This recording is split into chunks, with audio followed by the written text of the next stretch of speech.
Hello and welcome to The Print. I am Devdatta and today we are in conversation with Ayesha Siddiqa, an expert on Pakistani military affairs and author of the widely acclaimed Military Inc. and also an esteemed columnist at The Print. Welcome to The Print, Ayesha. Thank you so much. The topic of discussion today is, of course, the all encompassing powers that have now been officially granted to the Pakistan's military head, Field Marshal Asim Munir. And after a week of delay, the notification has officially been passed, and his position as Chief of Defense Forces has now been consolidated under the 27th Amendment to the Pakistani Constitution of 1973. And Munir now holds a position which is called the Chief of Defense Forces, essentially overseeing the command of the military, navy, and the air force. So, Aisha, there was a lot of speculation and concerns around, the delay in the notification. General Shamshad Mirza retired on 29th of November, and a notification was expected immediately, which did not happen. And you were among one of the few people who actually said that there is no space for conspiracy theories because Munir's power in Pakistan is undisputed, and it is just a matter of time until it is done. Now that it is done, two questions. One, what do you think was actually behind the delay, or as it was called, sorting out the finer details of the appointment? What were the finer details according to you? And now that it is done, what next? Okay. So you're basically asking two very big questions. Let me try to respond to both. Now, the delay I know is caused a lot of gossip. A lot of stories. The politicians are pushing back. There is something going on within the services, etc. Now, firstly, the delay was caused because if you look at 27th Amendment to the 1973 Constitution, it talked about notification. Right. But it did not mention the procedure, the timeline of a notification. So the Prime Minister has the power, but will he appoint a Chief of Defense Force for 2 years, 1 year, 5 years? We didn't know. The 27th Amendment was vague on that. Now what we have is greater clarity. So there were some bureaucratic issues that needed to be sorted out. Because remember that both from Asim Munir's perspective and the government's perspective, they didn't want to come up with a notification which would then eventually get challenged in the Supreme Court. Right. And there would be lacunas there. So they were working on that. So what aspect is that? And of course, I'm sure because of the fact that the Prime Minister is still in charge of nominating and the President, both civilians, for finally signing the notification as what's happened. Okay. They do retain kind of some power to intervene in the decision. So I'm sure there was some pushback from other services. And there were a lot of stories going around saying, at one point, day before yesterday, somebody even oddly suggested in Pakistan that, the air chief may be an aspirant for this job of CDF, Right. which I thought was all nonsense. But, there must be some discomfort. Definitely there was discomfort among the other two services. And therefore, what Right. we see is that this notification of yesterday by the president, it not only appoints the chief of army staff concurrently as a chief of defense force. So Asim Munir is going to be the chief of army staff as well as chief of defense force, two hats. But another notification was also mentioned, which is appointing Air Chief Marshal Sidhu as Air Chief giving him an extension for another 2 years. 2 years. That's his fourth extension. So now his current extension ends in March of 2026, and from that day onwards, he will get another extension, which has been announced now, notified now, for another 2 years. So he finishes in 2028. Now, your question of what it means. We still have to look at creating an infrastructure which is to be controlled by the army, Right. and which controls the other two services. Now, right now, my understanding is that the two services operationally will have their independence. And even in the past, whenever there has been a problem, there has ever been an issue of joint planning in Pakistan, that has been because of the army, not because of the Air Force or the Navy.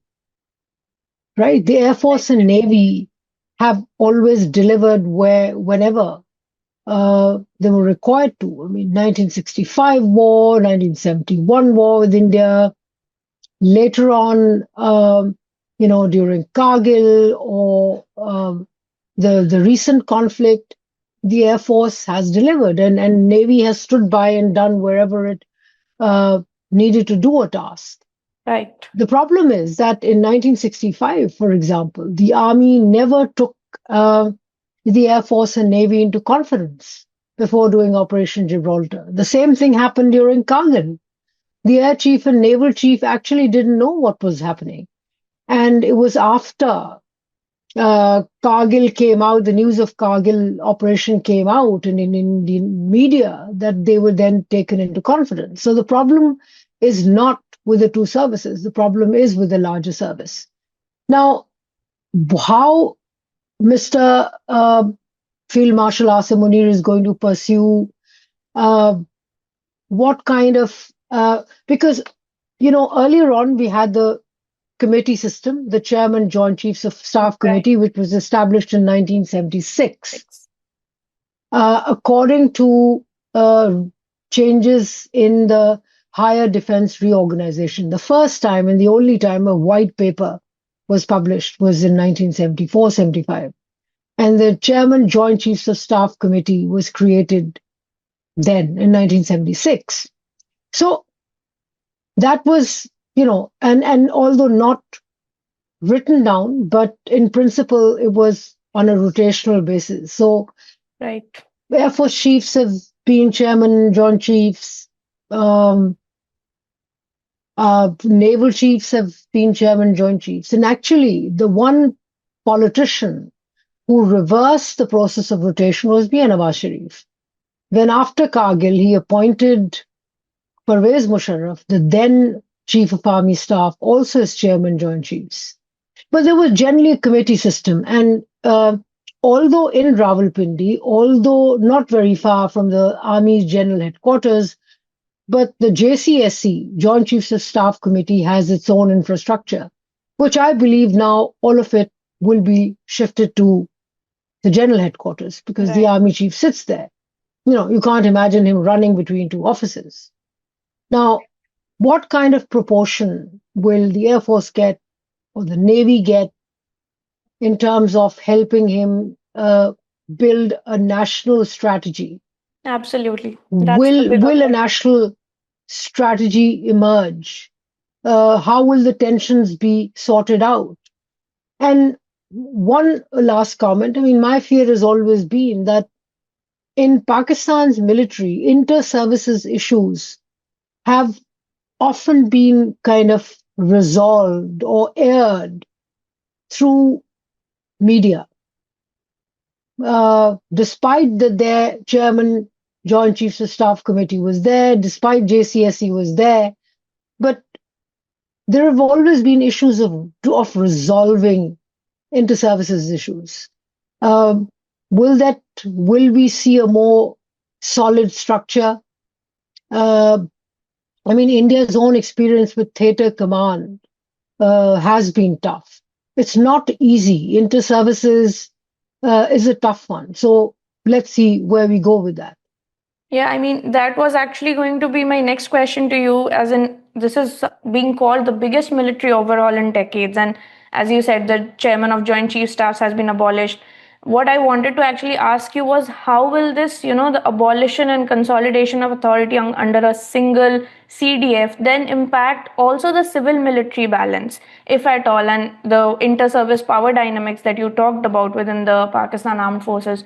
What is your opinion of what is going to happen going ahead?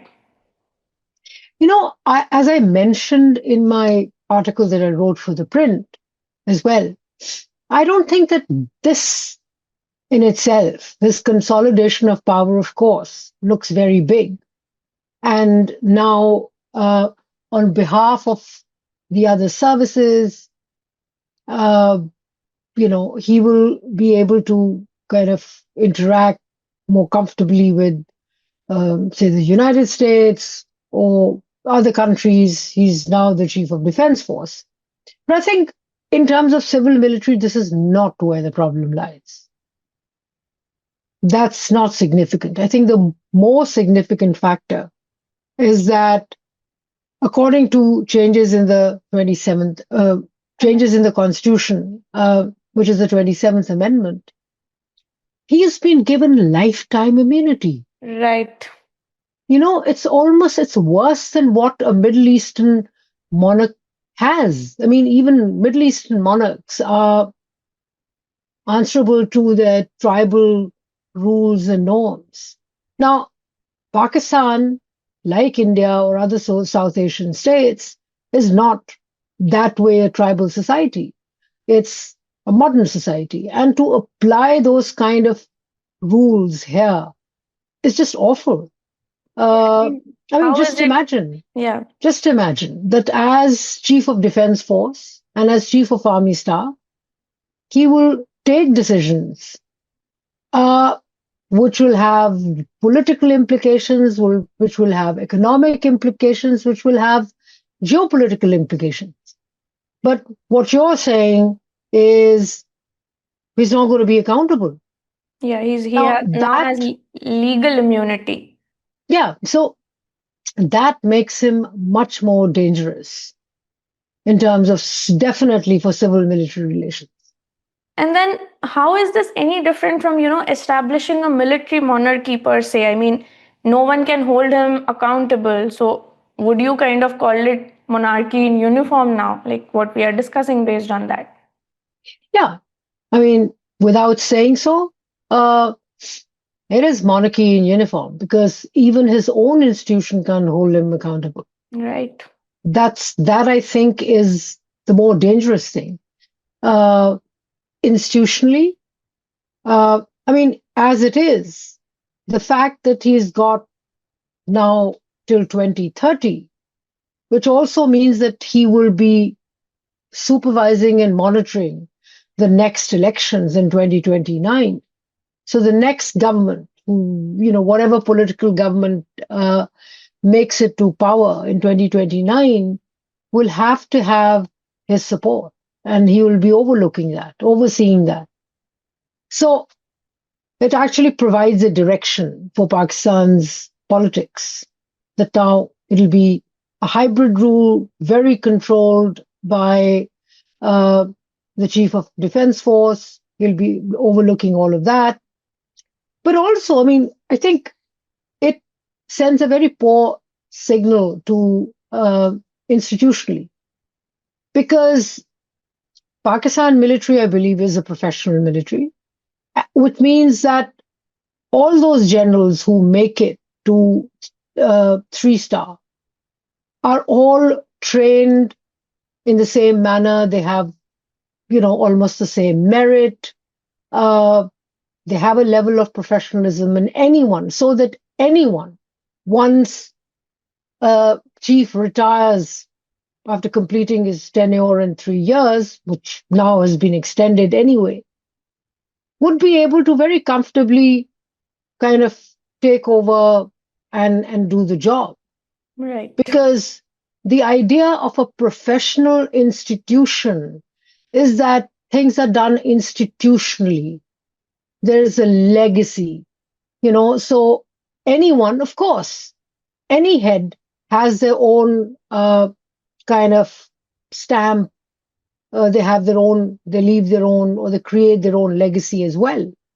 Of course, I mean, whoever comes top of the organization, will leave their own mark as well. But the bulk of the things are institutional creation, right? Right. So what's happening here is this one man in case of the army and one man in case of the Air Force.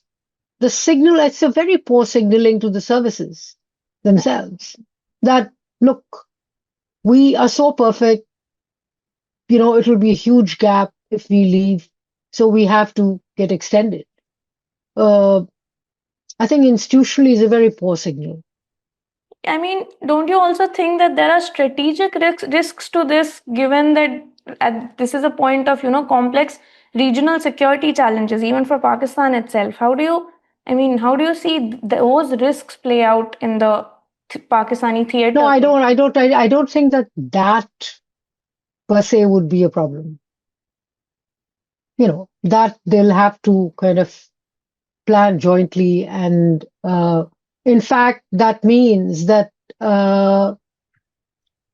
basically means that now the risk taking that we talk about, it's going to be more institutional. Um, he cannot on his own take a risk. But any risk, any conflict that happens, he is responsible for all the planning and all decision making. That's what the signal is. He's more powerful in terms of, as it is, we know that, political governments kind of have for a long time, very slowly and gradually, given the right on military matters to the military. But I think it's still important to realize that notwithstanding his power, the decisions for conflict, going to war and its implications, economic implications, political implications, for that, Munir still needs to have a partnership, which is a civilian government. I mean, since following up on that, since we are talking about the political structure, you in your article also said that parties support Munir because they fear Imran Khan's popularity.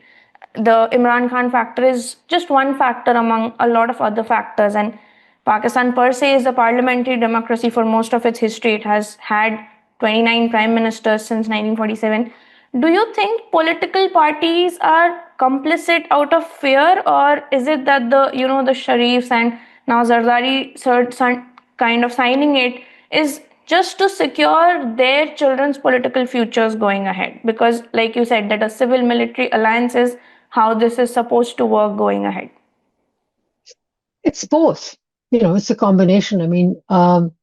Going back to General Qamar Javed Bajwa, when in 2021 or 2022, when Imran Khan's government was removed through a no confidence. So at that time, April of that year, Imran Khan was already getting unpopular. Right. Right. All they needed to do was wait, let him complete his tenure. Right. The fact that he was removed through this conspiracy immediately made him popular figure. Popular. It's right. Popular figure. And today, there should be no doubt that he is popular. Personally, I wouldn't vote for him. But it doesn't mean that I should shut my eyes to the fact that, yes, he has popular appeal. People would like to go and vote for him because they are absolutely disgusted with the Sharifs and the Zardaris. So there is that rejection which brings people towards Imran Khan. Now, but that's one fear because they know they are not performing, they're not grabbing votes. So the fear. But the other is that I think this is a phase where both Asif Ali Zardari and Nawaz Sharif are trying to introduce their kids to the political system, the power politics. So Nawaz Sharif wants his daughter to be the next prime minister. Zardari wants his son to be the prime minister, but and there are many others around them who are also bringing in their children.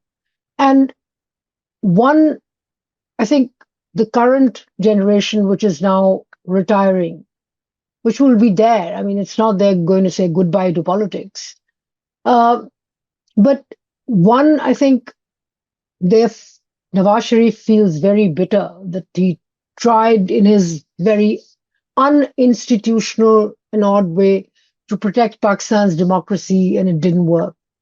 One, he's learned his lessons. Second, I think he's eager to see his future generation come into power. So he's ready to compromise. And the future generation, be it Bilawal Bhutto, Zardari, or Maryam Nawaz Sharif, I don't think they'll be in a hurry. It will take them another 15, 20 years. And, of course, a moment of weakness for the military where they might be able to push back, but not for the next 5 to 10 years. I mean, there's also this, there was a lot of debate and discussion around whether, given the whole CDF position now, he would also appoint a vice chief of army staff, because historically vice chiefs in Pakistan have helped remove military chiefs like Zia ul Haq and Musharraf, and yet even after the notification delay, no such appointment was made. What do you think is behind that? Is a vice, is Munir afraid of appointing a vice chief at this point? Does he fear some I kind think of impact? look, he's learned a lesson. If you remember that, what happened, what vice chiefs can do. Right. I think firstly, the appointing a vice chief is completely his institutional, his discretion as head of the army. So let's not gossip about that. Secondly, even if we have to gossip, I think what he's trying to do is, which was mentioned in Article 243 of the 27th Amendment, is that in consultation, the Prime Minister, in consultation with the COS concurrently as Chief of Defense Force, will appoint a commander of nuclear forces. Right. That will be a 4-star general. So he's already trying to move a 4-star general, army general, to that position, which allows him kind of greater control. Because a commander of nuclear forces would not have troops under him. Right. Right? So it still secures. So institutionally, I mean, he's trying to strengthen his own constituency and his own base. It's very clear. And since we are talking about the new 4-star post and the commander of National Strategic Command, and given Munir's history of making statements about Pakistan's nuclear strength, what do you think this entails, the fact that he has the authority to choose the commander of National Strategic Command now? And do you think that regional powers should be concerned? No, I don't think so. You see, using of nuclear weapons, I mean, before that, under Chairman Joint Chiefs was an army general. And he was then also the strategic forces, commander of strategic forces was also under him. So it's not going to be too different for regional countries to be worried about it. Thank you so much for doing this.